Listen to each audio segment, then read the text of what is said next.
TVS credit finance ఏజెంట్గా విధివిధిగా మొబైల్స్లో పనిచేస్తున్న రమేష్ అనే వ్యక్తి నన్ను వేధింపులకు గురి చేస్తున్నాడని గన్నవరానికి చెందిన ఏలూరు తబిత అనే మహిళ వాపోయారు.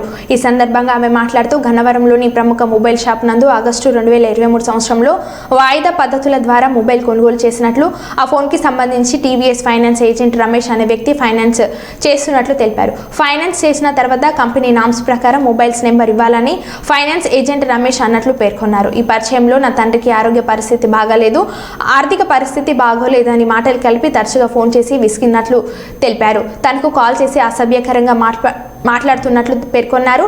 నీ భర్తను వదిలేసి నాతో వచ్చేయమని ఫైనాన్స్ ఏజెంట్ రమేష్ అన్నట్లు తెలిపారు. భర్తతో కలిసి బయటకు వెళ్లి జ్యూస్ తాగుతున్న సమయంలో అతను చూసి నాకు కాల్ చేసి అసభ్య పదజాలంతో దుర్భాషలాడుతున్నట్లు ఆమె పేర్కొంది.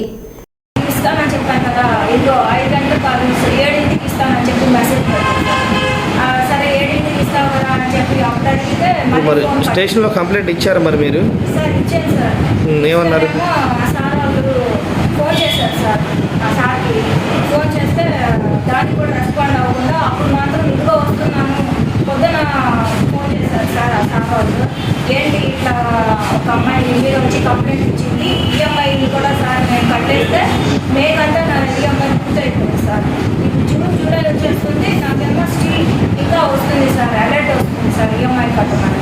పోలీస్ స్టేషన్లో చెప్పాను, ఇట్లా నేను కేసు పెట్టాను అని చెప్తేనేమో సార్ వాళ్ళకి ఫోన్ చేస్తే పోలీస్ సార్ వాళ్ళు ఇదిగో వస్తున్నాను, 2ంటికి వస్తాను, 3ంటికి వస్తాను, అమౌంట్ తీసుకొస్తా అని అంటున్నారు కానీ నెగ్లెక్ట్ చేస్తున్నారు సార్.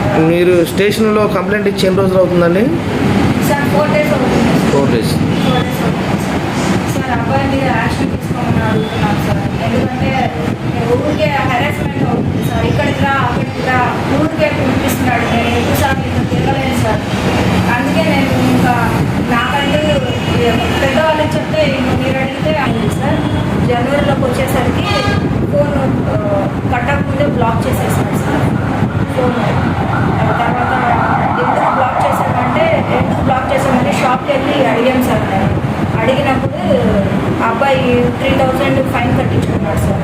ఫైన్ కట్టించుకోకపోగా మళ్ళీ ఏమో మీ నంబర్కి నేను మాట్లాడాలి, నేను నీతో మాట్లాడతానని చెప్పి నా ఫోన్ నంబర్ తీసుకొని నా ఫోన్కి మాట్లాడతానని చెప్పి నా దగ్గర పర్మిషన్ తీసుకున్నాను సార్. నేను ఏమి అని ఫోన్ చేసినప్పుడు మా నాన్నకి బాగలేదు, నాకు కొంత అమౌంట్ కావాలి మేడం అని చెప్పి అడిగారు సార్.